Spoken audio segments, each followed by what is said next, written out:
صباح الهنا والجمال عليكم. النهارده بقى بنعمل ايه؟ بنعمل مندي لحمه، حاجه سهله وبسيطه كلها في حله واحده. تحط في الفرن طلع لنا صنف زي ما انتم شايفين كده. رز ده انتم شايفينه كده، حبات مخاصمه بعضها بالشكل ده، ومفلفل مستوي في الفرن. بصوا كمان ده يبقى عملناه ازاي وكانت مقاديره ايه. تعالوا مع بعض نشوف المقادير بتاعت مندي اللحمه النهارده عملناه ازاي، معمول في الفرن في حله واحده. نشوف مع بعض، يلا بينا. معانا في مقادير المندي اللحمه بصل، معلقه كبيره توم، فلفل حامي ممكن استغنى عنه، طماطم مكعبات، فلفل رومي اخضر، معلقتين صلصه طماطم، 5 كوبايات رز بسمتي منقوع نص ساعه ومتصفي، ومعانا توابلنا ملح لومي فلفل اسود، حبهان بودر لورا بودر قرفه ماجي، زعفران، معانا كمان قرنفل، ومعانا لحمه مسلوقه طبعا. وكل المقادير دي كلها هنجمعها في حلة واحدة، وهي حلة نيوكلاين، وجايباها من برايت ذا هاوس زي ما انتوا شايفين كده عشان ما يلزقش فيها. بس اوعوا تنسوا قبل ما نحطها في الفرن تشيلوا الايدين السيليكون بتاعتها. هحط البصل مع الثوم، وكمان هروح حط عليه التوابل بتاعتنا كلها، ملح وفلفل اسود وكل التوابل بتاعتنا، وهسيب اللومي في الاخر علشان كل ده انا عايزه ادعكه كويس جدا زي ما انتوا شايفين كده. ممكن نحط ماجي بودر وممكن نستغنى عنها لو ما بتحبهاش. ادعك ده كله كويس جدا كده علشان ادبلهم بالشكل الجميل ده. شدوا حيلكوا كده يلا. وهحط معاهم كمان اللومي، وادي الطماطم وصلصة الطماطم عشان تدينا لون حلو كده جميل للمندي، فلفل الرومي والفلفل السبايسي اللي مشطشط خالص، وكمان زودت معلقتين من الزيت عشان الرزايه تطلع مفلفله وحلوه معانا.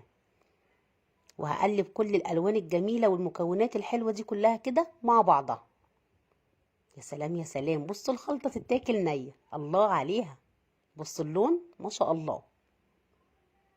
نخلطها كويس كده، وارجع بعد كده اروح حاطه الرز عليها اللي احنا غسلناه وصفيناه بالشكل ده كده، وابدا اخلط كل المكونات دي كلها مع بعضها علشان الرز يتشرب من التوابل الحلوه اللي احنا حطيناها. بصوا بقى لما يتقلب كله مع بعضه كده هيبقى لون الرزايه تحفه بالشكل اللي انتوا شايفينه ده. طبعا انا محضره الميه المغليه، 5 كوبايات من الرز عامله عليهم 10 كوبايات ميه مغليه. واوعوا تنسوا انها لازم تكون مغليه علشان تستوي معانا كويس. ادي الخلطه اهي عملت كلها مع الرز. واروح جايبه الحله الحلوه من نيوكلاين، جبتها من برايس ذا هاوس زي ما قلت لكم. هنزل لكم لينك الصفحه بتاعتهم، عندهم حاجات حلوه قوي. واروح مفضيه فيها الخليط كله. فاكرين الحله اللي عملنا فيها الكيك في الفرن؟ دي كمان عملناها في الفرن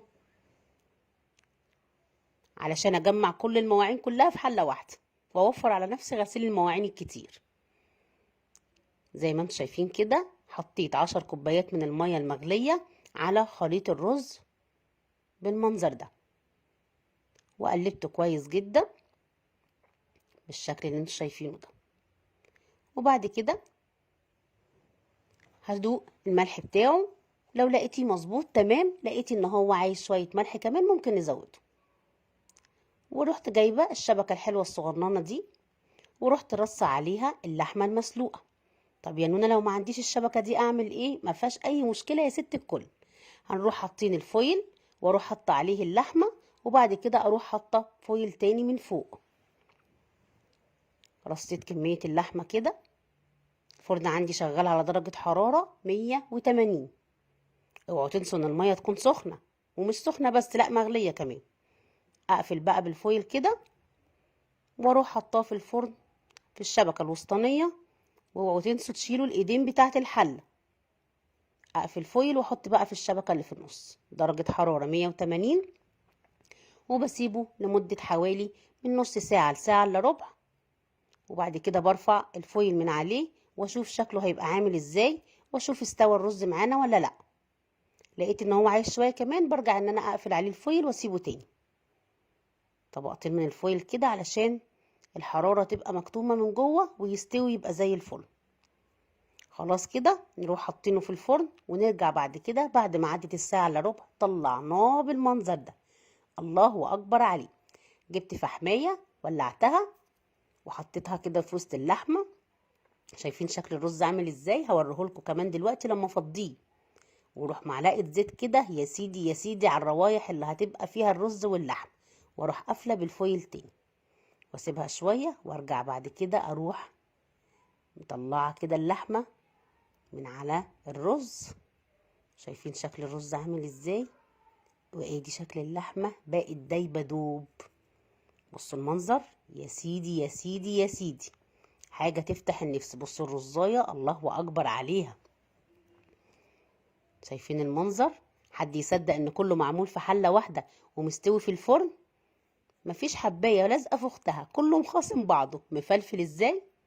وهنشوف دلوقتي هو لزق في حله نيو كلاين اللي جايباها من برايتز هاوس، ولا طلع زي ما هو، يعني مفيش رزايه تبقى لازقه.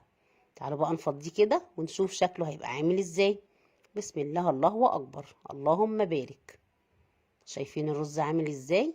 ومش قادره اقول لكم بقى على الريحه وعلى طعمه كمان، جربوه مش هتندموا. بالمنظر ده كده، ايوه كده هاتولي بقى كده المنظر. بصوا الارضيه بتاعت الحله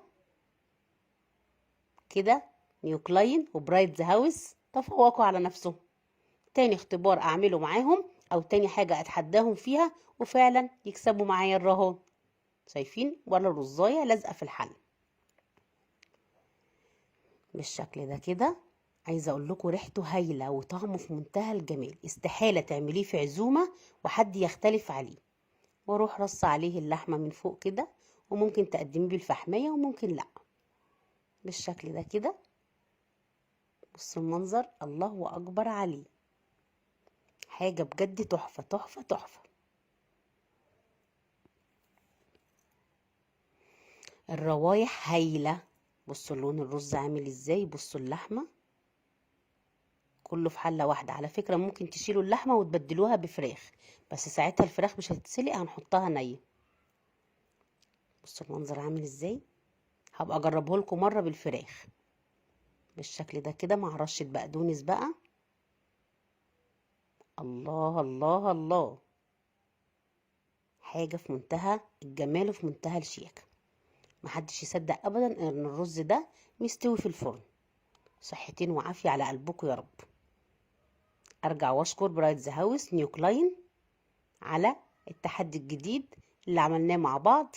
مفيش حاجه لزقت في الحله، وسوينا كل الاكله بتاعتنا في حله واحده. بجد تفوقتوا على نفسكم المره دي كمان.